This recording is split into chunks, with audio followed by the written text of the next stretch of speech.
Okay, so this one is titled dated Wednesday afternoon. Dear Mom and Pop, last night I returned from Vienna. It was very enjoyable. It was an important part of my education, what I can remember of it. Saturday was tedious. We traveled all day by buses, arriving in Wien at 6 o'clock. The hotel was quite comfortable. The baths cost 40 cents, and the few meals we had were without drinks. Cokes or beer were purchased extra. The evening I passed in a cellar featuring a group of Ivy League looking fellows who have made a number of records. The trumpeter was about 35, the drummer no more than 17, and the vocalist was Al Fats Edwards. He told me he was from New Orleans. He sang better than Fats Domino, though he could not play anything.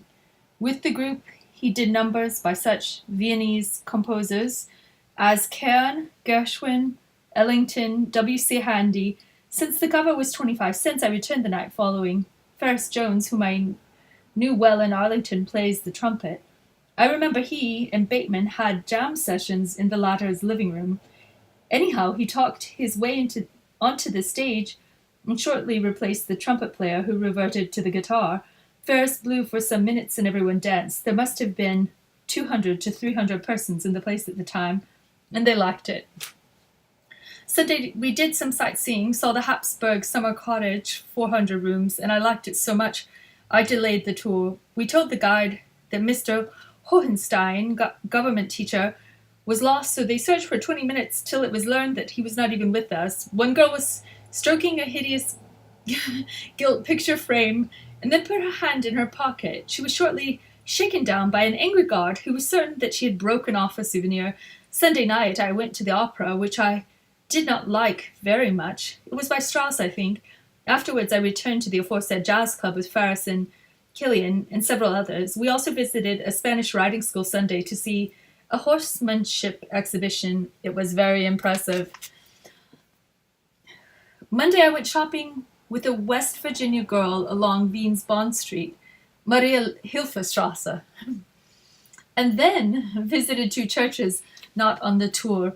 One, St. Stephen's, was massively Gothic, comparing quite favorably with Canterbury and Salisbury. And in the heart of the business district we found an ancient Baroque church, somewhat smaller but nevertheless beautiful. I am too provincial. I still find it amazing to discover such centuried edifices in the midst of a 20th century stores and streets. The massed tradition about us was overwhelming. It is incredibly romantic to visit a Viennese restaurant for a snack and sip Coca-Cola, while the strains of Let's Rock float out of the Made in USA jukebox. The American tourist is interesting to observe in his natural habitat. For instance, at Salzburg, two girls were photographing the group in front of the hotel, some of whom were snapping a bunch of kids posed before their buses, some of whom were snapping each other. Somehow 500 feet of cliff and the brooding castle perched atop it escaped their notice. Monday I bought myself a nightclub tour with about 60 others.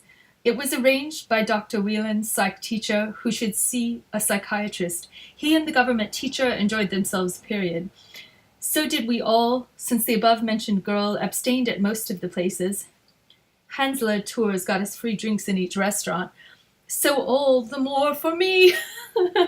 Vienna's nightlife is rather Americanized, though we did get some live Viennese music. Drunken Dr. Whelan crossed the violinist's palm with silver, so he played at each of our tables briefly. A joyous time was had by all. For some reason I did not study too much in Vienna. Steve, asterisk, spent $27 this weekend on food and drink in Italy, where he visited the home of a mutual friend. I did better on 10 in Vienna. He was caught by MPs for something. He has not eaten since Verona last night, but I think he has quenched his thirst somewhere.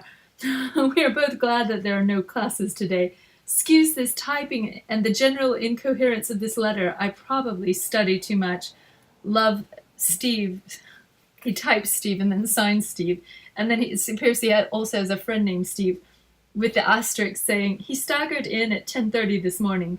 Did you talk with Bob?" Also, the Webbs were in Munich while Killian was in Vienna.